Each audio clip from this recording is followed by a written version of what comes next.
गोविंद चले आओ, गोपाल चले आओ, मेरे मुरली मनोहर नंदलाल चले आओ।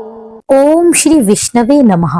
आप सभी को सफला एकादशी की हार्दिक ढेरों शुभकामनाएं। श्री हरि आपकी सारी मनोकामनाएं पूर्ण करें और आपके परिवार पर सदा अपना आशीर्वाद बनाए रखें। आज की इस वीडियो में आप सुनेंगे सफला एकादशी संपूर्ण व्रत कथा और माता तुलसी की आरती का। आइए श्री हरि का ध्यान करते हुए कथा का श्रवण करते हैं। एक समय धर्मराज युधिष्ठिर भगवान श्री कृष्ण से कहने लगे, हे मधुसूदन, मैंने मार्गशीर्ष के शुक्ल पक्ष में पड़ने वाली एकादशी अर्थात मोक्षदा एकादशी का वर्णन आपसे सविस्तार सुना। अब आप कृपा करके मुझे पोष मास के कृष्ण पक्ष की एकादशी के विषय में भी बताइए। इस एकादशी का क्या नाम है, इसके व्रत का क्या विधान है और इसकी विधि क्या है, इसका व्रत करने से किस फल की प्राप्ति होती है। कृपया हे जनार्दन मुझे यह सब विस्तार पूर्वक बताइए। तब धर्मराज युधिष्ठिर की बात सुनकर भगवान श्री कृष्ण बोले, हे राजन, पोष मास के कृष्ण पक्ष में आने वाली एकादशी का नाम सफला एकादशी है। इस एकादशी पर श्री नारायण की पूजा होती है। इस पर विधि पूर्वक व्रत करना चाहिए। जिस प्रकार नागों में शेषनाग, पक्षियों में गरुड़, सब ग्रहों में चंद्रमा, यज्ञों में अश्वमेघ यज्ञ और देवताओं में भगवान विष्णु श्रेष्ठ हैं, उसी तरह सब व्रतों में एकादशी व्रत सर्वश्रेष्ठ है। वे मुझे परम प्रिय है। इसका महत्त्व मैं तुमसे कहता हूँ, तुम ध्यान पूर्वक सुनो। तब भगवान श्री कृष्ण सफला एकादशी की व्रत कथा सुनाते हुए कहते हैं, हे राजन, प्राचीन समय में चंपावती नगरी में महिष्मान नाम का एक राजा राज्य किया करता था। राजा महिष्मान के 4 पुत्र थे। राजा का सबसे बड़ा पुत्र लुम्बक बड़ा महापापी और दुष्ट व्यक्ति था। वह हमेशा पर स्त्री गमन में और वैश्याओं के यहाँ जाकर अपने पिता का सारा धन लुटाता था। देवता, वैष्णव, ब्राह्मण आदि जो भी सुपात्र थे उनकी निंदा करके वह बड़ा प्रसन्न हुआ करता था। सारी प्रजा उसके कुकर्मों से बहुत दुखी थी,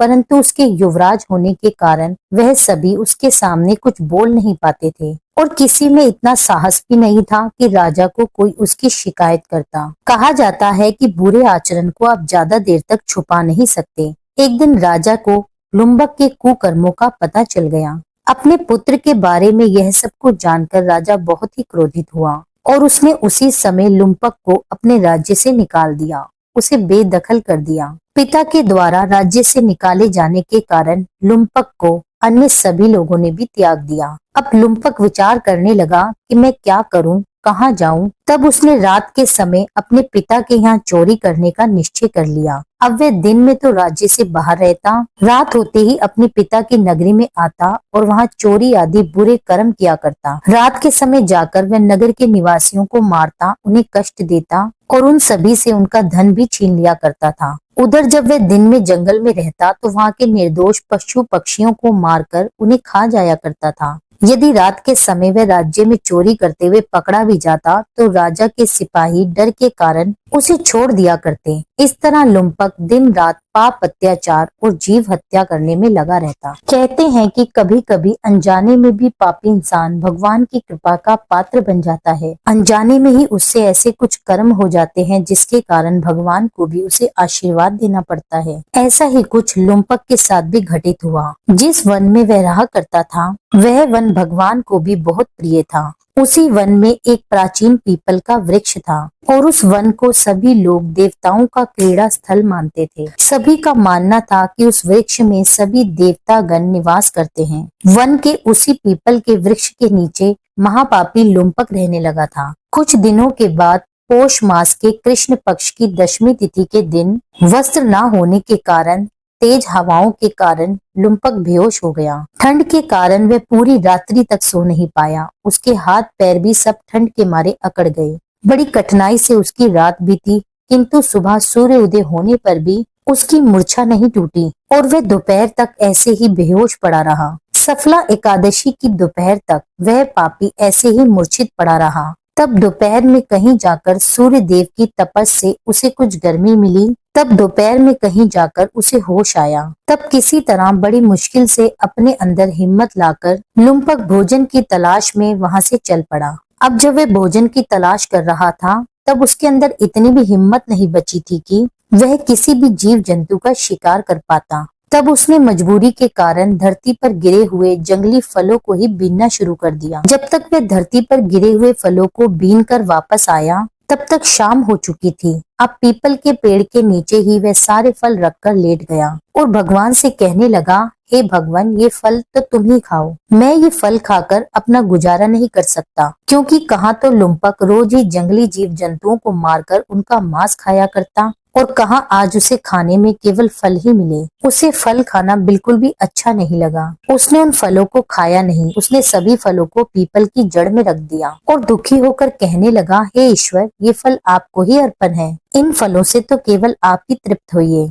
ऐसा कहकर भूख और प्यास से व्याकुल होकर वह रोने लगा। सारी रात उसे नींद नहीं आई। इस तरह सारी रात पीपल के वृक्ष की जड़ में बैठा हुआ लुम्पक रोता ही रहा। इस तरह अनजाने में ही उस महापापी लुम्पक से एकादशी का उपवास हो गया और रात्रि जागरण भी हो गया। उस महापापी के इस उपवास और रात्रि जागरण से भगवान श्री हरि अत्यंत प्रसन्न हुए और उसके सभी पाप भी नष्ट हो गए। सुबह होते ही एक दिव्य रथ अनेक सुंदर वस्त्रों से सजा हुआ वहां पर आया और उसके ठीक सामने आकर खड़ा हो गया। जैसे ही रथ उसके सामने आके रुका, उसी समय आकाशवाणी भी हुई, हे युवराज, श्री हरि के प्रभाव से तेरे सभी पाप नष्ट हो गए हैं। अब तू अपने पिता के पास वापस जाकर राज्य प्राप्त कर ले। जब ये आकाशवाणी लुम्पक ने सुनी तो लुम्पक बड़ा प्रसन्न हुआ और हाथ जोड़कर प्रणाम करते हुए अपने पापों का प्रायश्चित करते हुए भगवान से कहने लगा, हे प्रभु, आपकी जय हो। ऐसा कहकर उसने सुंदर वस्त्र आदि धारण कर लिए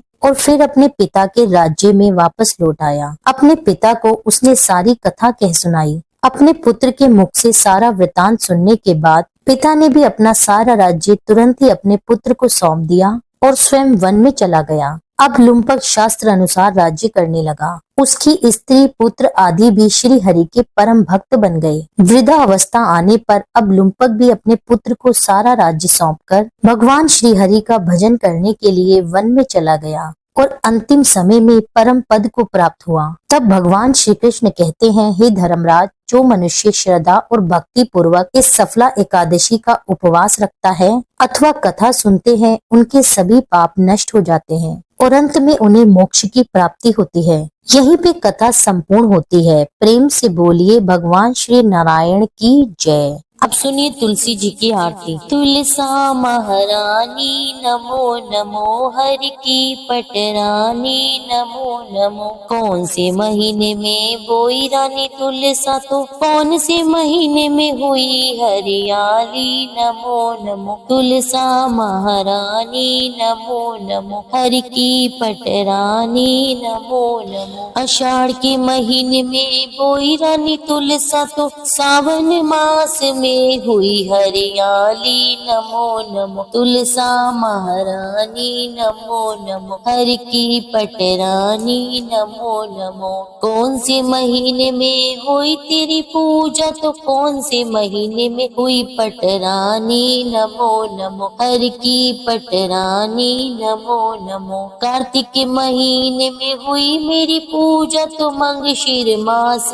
हुई पटरानी नमो नमो। तुलसा महारानी नमो नमो। धूप दीप नैवेद्य आरती, तो पुष्पन की बरसा बरसानी नमो नमो, हर की पटरानी नमो नमो। 56 भोग 3600 व्यंजन, तो बिन तुलसा हर एक न मानी नमो नमो। तुलसा महारानी नमो नमो, हर की पटरानी नमो नमो। जो कोई तुलसा को सवेरे गाए, श्री कृष्ण के दर्शन पाए। जो कोई तुलसा को दोपहर को गाए, तो श्री खीर खांड के भोग लगाए। जो कोई तुलसा माई सांझ को गाए, तो श्री कृष्ण जी को आरती उतारे। जो कोई तुलसा को आधी रात को गाए, तो श्री कृष्ण जी के चरण